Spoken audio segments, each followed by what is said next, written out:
I love podcasts. This is awesome. But I had some friends where if I said my ex and I were getting divorced, I knew their reaction was going to be cut him out of my life. They had no ability to recognize that this was a mutual thing and they didn't have to hate him. And so that's harder for me than others because my ex was sensitive and that hurt him. And then I was kind of hand holding him a little bit. And I was just trying to explain to him, I know feels personal and it is, but it's really not. They just don't have the emotional ability to recognize that you and I are no longer a couple and that's okay. They don't have to hate you, but they will. And that's just the way they have to process things because their way of looking at the world is people are in certain boxes to them.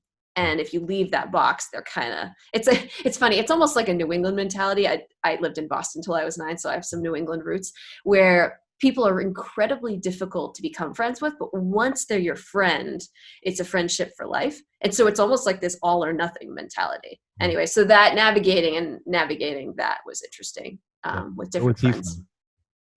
Where was he from? He's from Wisconsin. Yeah. He is from Wisconsin, went to college in Wisconsin, lived in Chicago for a couple of years, actually during the same years that I did. We never met. And then we met in Los Angeles when we were both in grad school. And we were in different programs in entirely different fields of study, but we were at the same school. Yeah. It does seem like people do take sides though. It's like the Wisconsin, goes to Wisconsin and then the New England throw on the jersey. You guys are hella football fans. Yeah. And then we're a lot. It becomes a battle. I find the same things happening now with politics as well. It's like we all put on our jerseys, and it's not. It's all inclusive. I remember with my ex, what I wanted to create with my divorce was I wanted to love and accept her choice to not want to be with me, and completely accept it. And I remember the good, the bad, and the ugly. Those were some of the things that I went up against, where it was like, no, this is all inclusive. She has the right to choose. She has the right to do whatever it is that she's doing. Oh, Peter. Right? But I mean, for us, if we're going to heal, there's a couple of things that we need to do, and we need to be responsible for ourselves. Forget about everybody else. It's really all about us. It was actually selfish to do that. And I loved it about myself. But to go back to honesty, how important was honesty for you? Like being honest and not sugarcoating?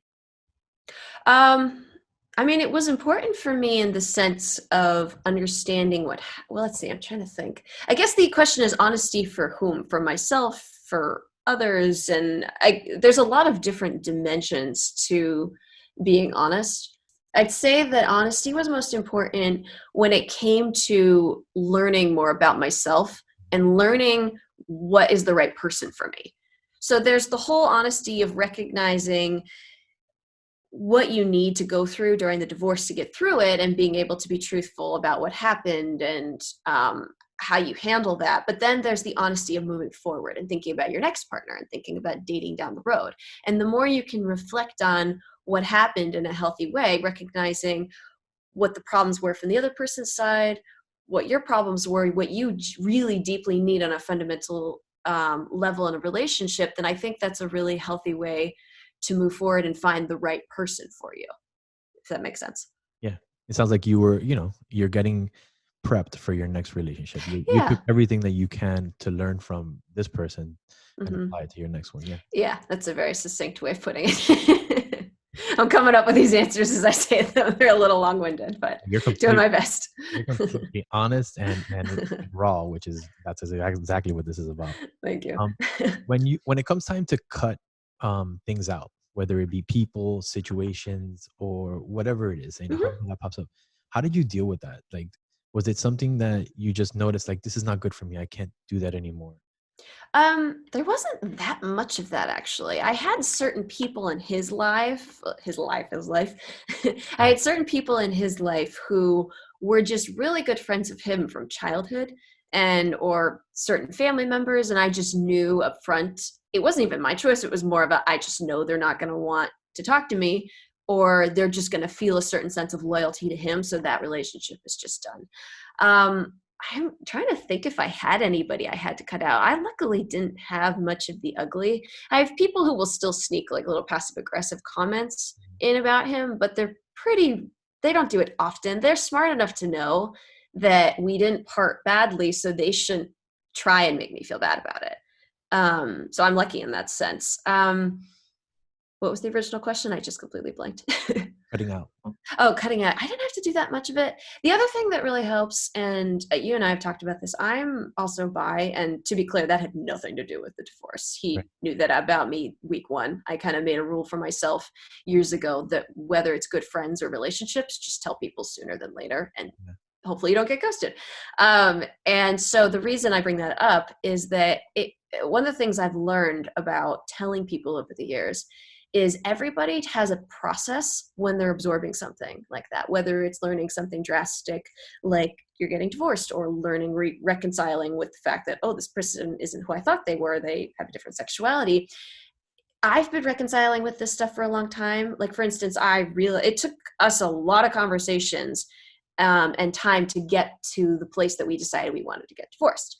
And when I tell, say, my parents, that's the first they're hearing of it. And I cannot expect them to be in the same mental state that I'm in when I tell them, because it's so fresh and it's so raw for them. So there are certain people that do need to be cut out, because after a while, they still don't get on board. But I have to give people that time to process and to get there. And some will never get there. And then those are the people where it's like, okay, you can't be emotionally supportive. Maybe you shouldn't be in my life, or I need to keep you at a distance. But everybody needs time, whether it's something like coming out in terms of sexuality, or it's breaking the news that you and your partner are getting divorced. Maddie, I really want to just like acknowledge you for, one, being so open and vulnerable that you actually shared that, and two, for the succinct way that you're communicating it. Because I think that if I was a listener listening to you and I was going through something, I think you just made a huge difference for me. Good, I'm glad. I just want to seriously just pause for a second and acknowledge you on that. Thank you. Having said that, what about triggers? Like, those topics are not easy ones to digest inside of a conversation. How did you manage that? Like, was that something that popped up as a result of, like, you know, like you're going through the divorce and then they bring up your sexuality? It's like, dude, this has nothing to do with it. Like, so with the other. Let me see if I understand the question. You're asking me about emotional triggers and managing moments where someone made me feel bad. I'm just trying to really pinpoint what you're asking. If you were to put it in a smart way, yes, that is the exact same question I'm trying. Well, that was what I was alluding to. Yeah. I mean, the triggers that are coming to my brain are less about other people, and it's moments where, I mean, I think the main triggers will really come back to moments that bring me back to what my ex and I had. And it's kind of like when you hear a song that's a song that you and the ex shared, and that's difficult. Those are my triggers more than anything else.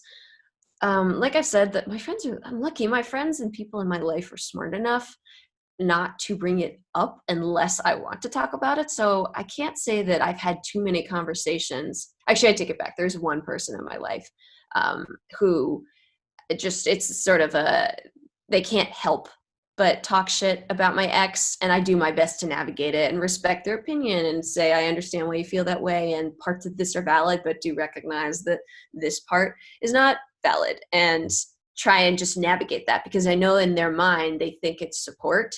And so I just kind of try and diffuse a little bit and make them understand that yes, parts of this is support and parts of this is about you. So please try and reconcile between those two. But yeah, I'd say the biggest trigger, the thing that upset me the most, and this wasn't a surprise, and he was really considerate in the way he did all this. He started dating someone quite quickly after the divorce. And I know he didn't cheat on me because I actually know when they met. Or maybe he lied to me, but I really doubt it. But he warned me, like, before they went on a trip together, saying, like, I don't want you to be blindsided when you see her on social media and we're posting stuff. So, like, he was very considerate about the way that he, like, kind of guided me into that, even though he really owed me nothing. Yeah. But then when I found out they were moving in together, I don't know why, but that just upset me. Not angry with him, but just it hurt. So that moment was, luckily I'm pretty good at handling my emotions, where I allow myself maybe like half a day to just pout, and I will be sad and I will listen to angry music and I will go for a run because that's what I do. And then usually a good night's sleep doesn't make it go away, but having that like period to just allow myself to feel shitty and listen to sad music and all that helps me work through these moments that trigger me. So I'd say that's the best way that I handle those situations. That's a wrap on another episode of Divorce the First 6 Months. Don't forget to hit subscribe for more insights. Take care.